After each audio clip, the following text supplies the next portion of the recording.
ඊට පස්සේ ගන්න කියනවා ඇල්ෆා බීටා යන fx සමාන බිඳුවේ මූලලු. ඇල්ෆා බීටා කියන්නේ fx සමාන බිඳුව සමීකරණයේ මූලලු. එහෙනම් බලන්න fx සමාන බිඳුව මූල fx සමාන බිඳුව මෙයාගේ මූල x සමානයි ඇල්ෆා x සමානයි බීටලු.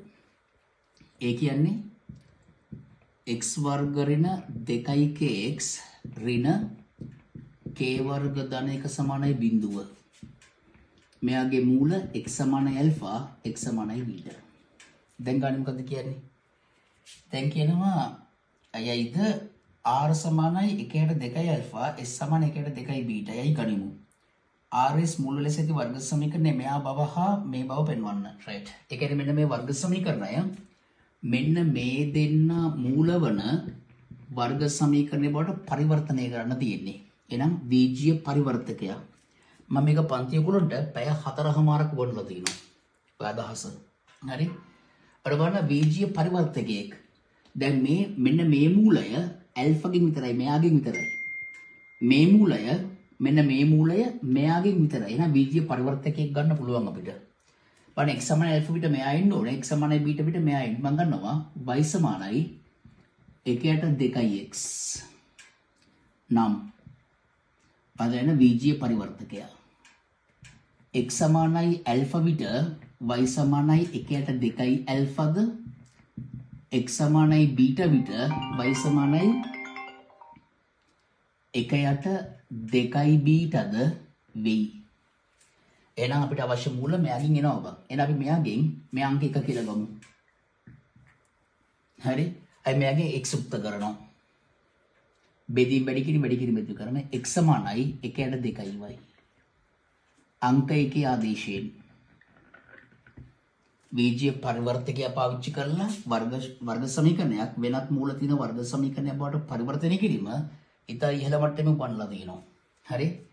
අංක 1 ආදේශයෙන් මේ 1/2y ගේ වර්ගය ඍණ 2k වරක් 1/2y ඍණ k වර්ග ධන 1 සමානයි බිඳුවයි.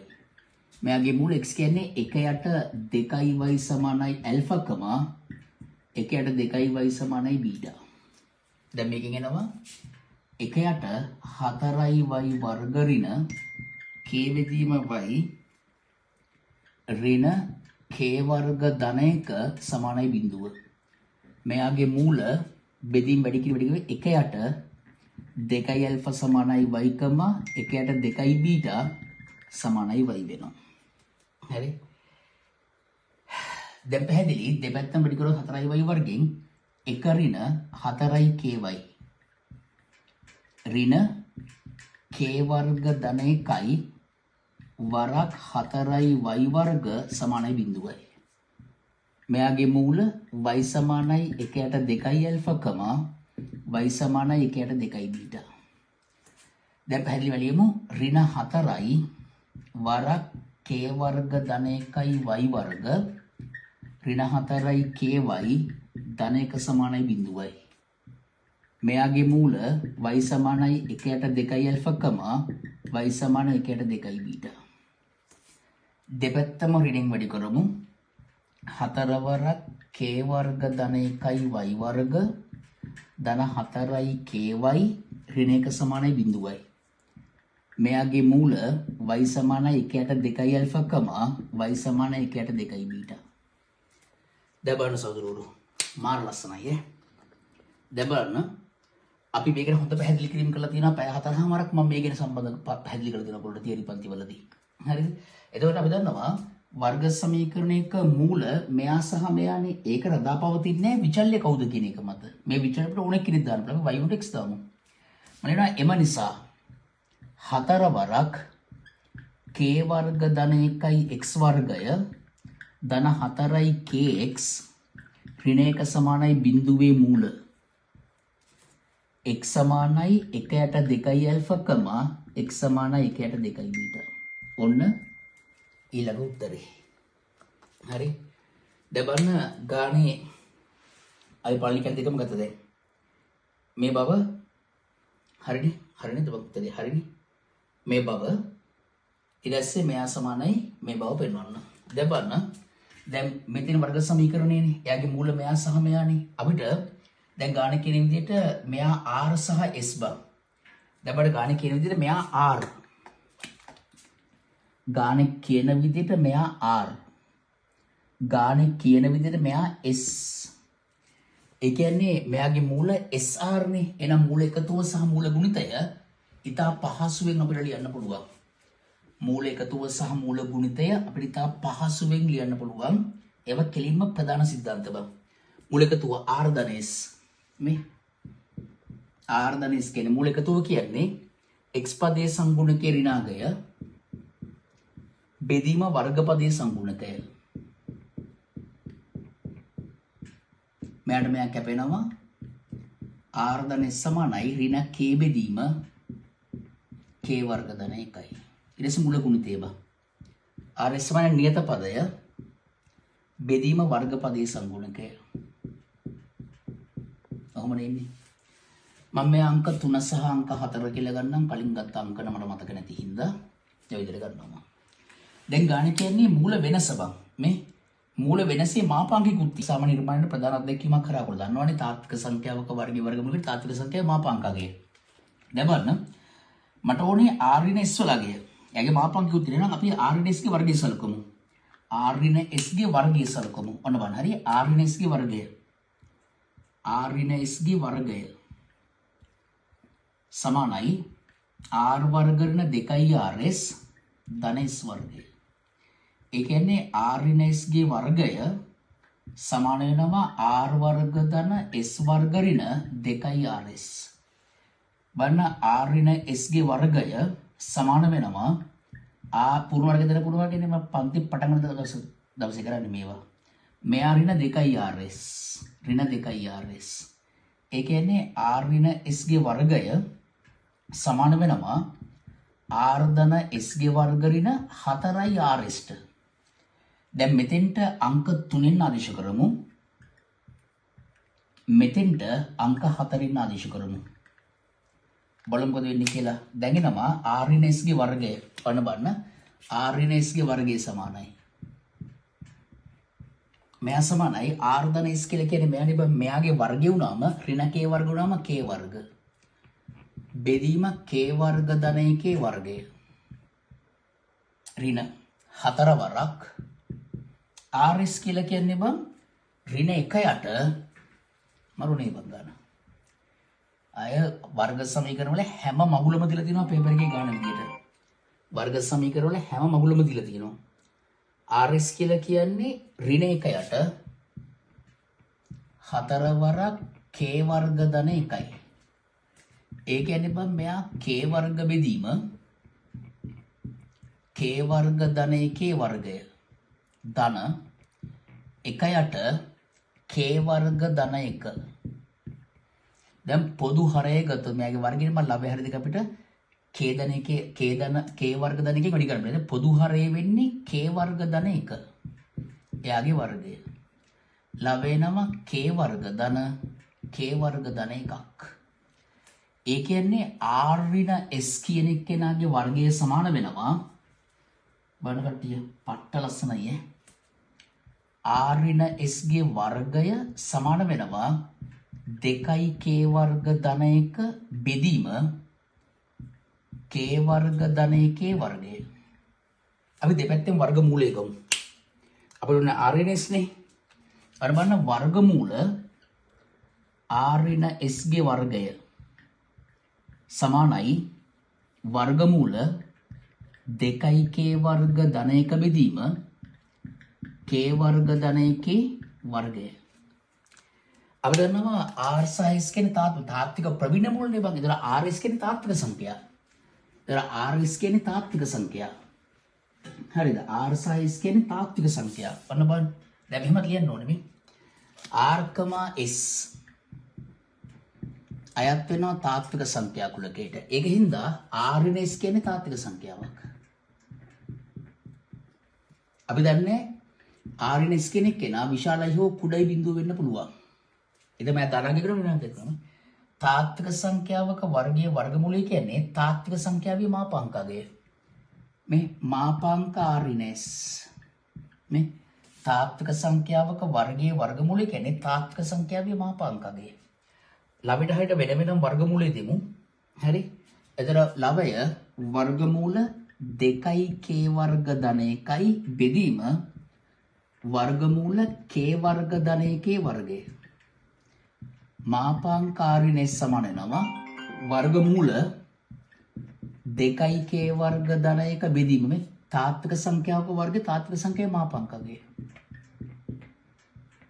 මේ ස්ථිර වශයෙන්ම ධන සංඛ්‍යාවක් නේ. ධන සංඛ්‍යාවක මාපාංකයමයි මාපාංකාරිනේස් සමානයි වර්ගමූල 2k වර්ග ධන 1 බෙදීම ධන සංඛ්‍යාවක මාපාංකයමයි. ගාණි කියන්නේ ඔය බව පෙන්වන්න. බර ගාණි කියන්නේ බං ඔය බව පෙන්වන්න. මාර ලස්සනයිනේ. ඔන්න උත්තරේ. ඊදස්ස ගාණි කියනවා. හරි. දැන් ඒ වෙලෙත් හරි. එතකොට දෙබන්න ඒක හැබැයි ගණිතය ඊට පස්සේ ඊළඟ කළ තියෙන්නේ චේතනලක්ෂණ 33 මේවා අපෝහණය කරන්නේ ගත්ත ප්‍රතිඵල සාරාංශය ඕනේ. ගත්ත ප්‍රතිඵලවල සාරාංශය ඕනේ. ඔන්න බලන්න ගත්ත ප්‍රතිඵල දැන් මාර ලස්සන ගණන් හරි. ඔන්න විභාගෙට ආය ආතල් එකේ කරන්න තිබ්බ ගණන් මේවා ආතල් එක කරගන්න තිබ්බ ගණන් හදලා ආතල් එක හොඳ ගණන් 26 පට්ට පන්තියක් කරනනේ. අය පූර්ණ කාලිනව පන්තිය කරලා බලපංකෝ කොහමද කියලා. නෝර ළමයි ලෑස්ති වෙන්න. නියම් පන්තියක් කරනවා උඹලට. ගම්පහ කොළඹ කොහොමත් කරනවා. කුරුණෑගලත් කරනවා. අන බලන්න දැන් අපෝහණකින්ද ගත ප්‍රතිඵල සාරාංශය ඕනේ. අරමන 4 වර k වර්ග ධන 1යි x වර්ගය. ධන 4යි kx ඍණ 1 සමානයි බිඳුව. මෙයාගේ මූල x සමානයි r x සමානයි s නේ බා. r s කියලා දීලා තියෙන්නේ. රයිට්. අපි දන්නවා දැන් මෙන්න මේ වර්ග සමීකරණයේ මූල මෙන්න මේ දෙන්න. බලගන්න. දැන් වර්ග සමීකරණයේ මූල. එතකොට ඇත්තටම මෙන්න මේ වර්ග සමීකරණය බං වර්ගපදයේ සංගුණක ස්ථිර වශයෙන්ම ධනනේ. එතකොට මෙන්න මේ වර්ග සමීකරණය නිර්මාණය වීමට දායක වන ශ්‍රිතය ගත්තොත් හරි මෙන්න මේ වර්ග සමීකරණේ නිර්මාණය වීමට දායක වන ශ්‍රිතය gx නම් හරි අන බලන්න මෙන්න මේ වර්ග සමීකරණය නිර්මාණය වීමට දායක වන ශ්‍රිතය gx නම් gx සමාන වෙනවා 4 වර k වර්ග ධන 1යි x වර්ගය දාද 4යි k x ඍණ 1යි. එතන මෙයා අවමයක් සහිත ශ්‍රිතයක් වර්ගපදයේ සංගුණක ස්ථිර වශයෙන්ම දරන්නේ. මෙයාට තාත්වික ප්‍රවිණ මුල් නැතිබේ r සහ s කියලා. එහෙනම් මෙයා x අක්ෂයේ කැපෙනවා r සහ s දැන් නෑ කවුද ලොකු එක්කෙනා කියලා. මම මෙතන r s කියලා ගන්න එක මවුනත් කමක් නෑ හරි. එතන මෙතන gx කියලා ශ්‍රිතේ මම නිකන් කිව්වේ. ගාරිලන් කැල්ල. දැන් මේකේ අහනවනේ සාරාංශය අපෝහණයගේ හින්දා මම ඒක සාරාංශ කරලා ගත්තේ. ඊට පස්සේ කියනවා y සමානයි අනවන හරි අන්තිම කැල්ල. y සමානයි x තුන්වෙනි බලය ධන 9යි x වර්ගය ධන 3යි x ධන 1යි. ආයි කියන තව ශ්‍රිතයක් y සමානයි x තුන්වෙනි බලය ධන x වර්ග ඍණ x ධන 2යි. ප්‍රස්ථාර වල ඡේදන ලක්ෂ දෙක අතර තිරස්තුර මෙයා බව අපෝහණය කරන්න. දැන් ඇත්තටම මෙන්න මේ ශ්‍රිතයයි මෙන්න මේ ශ්‍රිතයයි ඡේදනය වෙනවා නම් ඡේදන ලක්ෂ මේ ඡේදන ලක්ෂ දෙක අතර ඒ කියන්නේ තැන් දෙකකදී ඡේදනය වෙන බව ගණිත කියනවා. හරි. එතන මෙයාගේ හැඩය අපි දන්නේ මෙයාගේ හැඩය අපි දන්නේ. අපි දන්නවා ඡේදනය වන ශ්‍රිත දෙකක ඡේදන ලක්ෂ වල කණ්ඩායම් හම්බ වෙන්නේ එම සමීකරණ සමගාමී සමීකරණ ආකාරයෙන් විසඳීමෙන්. මෙයාගේ හැඩය දන්නේ නැහනේ මම නිකන් ගන්නකො මෙහෙම x අක්ෂයේ මේ තියෙන්නේ. මේ ශ්‍රිතය විස්තර වශයෙන් හැඩය දන්නේ නැහැ. ඒ ශ්‍රිතය මම නිකන් මෙහෙම ගන්නවා. මොකද්ද කියලා දන්නේ නැහැ බා.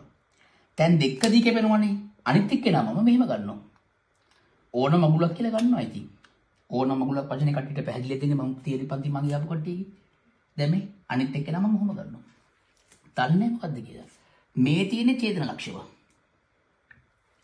එතන මම මෙයා ගත්තොත් capital Fx කියලා මෙයා ගත්තොත් capital Gx කියලා. එතකොට මේ තියෙන්නේ බං Gx ශ්‍රිතය. මේ තියෙන්නේ capital Fx ශ්‍රිතය. මේගොල්ලෝගේ ඡේදන ලක්ෂ්‍යවලදී y කණ්ඩාංග සමානයි බං. අපෙන් අහන්නේ ඡේදන ලක්ෂ්‍ය දෙක අතර තිරස් දුර. ඒ කියන්නේ ඡේදන ලක්ෂ්‍ය තිරස් දුරනේ. තිරස් දුර කියන්නේ x අක්ෂයේ දිගේ දුර තමයි අහන්නේ. එතකොට මෙන්න මේ ඡේදන ලක්ෂ්‍යයේ y කණ්ඩාංග සම කියන්නේ y සමාන වෙනවා. මේ දෙන සමාන වන ආකාරයෙන් x අගයන් හොයමු. මෙතෙන්ට අනුරූප x අගය මං ගැමා කියලා ගත්තොත් මෙතෙන්ට අනුරූප x අගය මම නෑ තීටා කියලා ගන්නම්කෝ. කෝණයක් නෙමෙයි තාත්වික සංඛ්‍යාවක්. ඔහොම ගත්තොත් බං මට ඕනේ තීටා ඍණ ගැමානේ. ඒක ඇත්තටම තිරණ ගැමාගේ මාපංකය ඕනේ. ඒ කියන්නේ මේ ඡේදන ලක්ෂ්‍ය දුර කියන්නේ මෙන්න මේ දුර කියන්නේ බං තීටා ඍණ ගැමාගේ මාපංකය. හරි. එතකොට y කණ්ඩාංක ලැබෙන්නේ මේ මෙතනදී y කණ්ඩාංක සමාන ඡේදන ලක්ෂ්‍යවලදී දෙන්නගේ ශිතවල y කණ්ඩාංක සමානයි. ඒ කියන්නේ මෙතන සමානයි. ඒ කියන්නේ gx සමානයි fx සමානයි gx වන ආකාරයෙන් ඒ කියන්නේ y ශිතය කියන්නේ y කණ්ඩාංක සමාන වන ආකාරයෙන් x අගෙන් හොයමු. එන්නේ fx සමානයි gx වන ආකාරයෙන් x අගයන් සොයමු.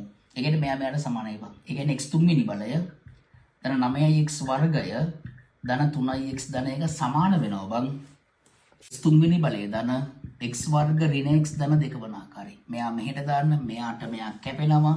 මෙයා මෙහෙට දාන්න 4x වර්ගය. මෙයා මෙහෙට දාන්න ධන 4x. මෙයා මෙහෙට දාන්න ඍණ 1යි නේ බං. ඍණ 2 ධන 1නේ. ඍණ 1 සමානයි බිඳුවයි. එතන x අගයන් දෙකක් කියනවනේ. ඒක තමයි වර්ග සමීකරණය කරලා තියෙන්නේ. අවොත් තියන නියමටම කරලා තියෙන්නේ. හරි. එහෙනම් මෙයාගේ මූල අතර වෙනසනේ මම මේ තියෙන්නේ. මේ කැපෙන තැන් වල රූප x කණ්ඩායම් කියන මේ වර්ග සමීකරණයේ මුල නෑ. මෙයාගේ මූල වෙන්නේ x සමානයි ගැමා x සමානයි තීටා. මට ඕනේ මාපාංක ගැමා ඍණ තීටා. එනයින් ගන්න තියෙන්නේ බා. අපෝහණය කරන්න තියෙන්නේ. ඒතර මේ සමීකරණය මෙතන හැදෙන්නේ කොහොමද?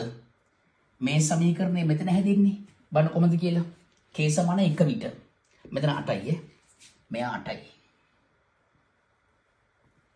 කැමරා කරන්නේ මැච් කරන කෙනෙක් අහන්න එපා. මෙයා 8යි. හරිනේ. දැන් බලන්න දැන් මෙයාගේ මූල rs මාපාංකාරණේ අපි දන්නවා. අපෝහණය කරන්න දෙමි. මේ සමීකරණය මෙතන හැදෙන්නේ k සමාන 1 විට. k සමාන 1 විට අපෝහණය කරන්න තියෙන්නේ. දැන් මට ඕනේ මේ මූල වෙනසේ මාපාංකය. ඉතින් මූල වෙනසේ මාපාංකය මේ තියෙන්නේ. එහෙනම් පැහැදිලි ඉහත k සමාන 1 විට. ඉහත k සමාන 1 k ආයතන තාත්වික සංඛ්‍යා කුල කිරනේ. එන්න k සමාන 1 විට.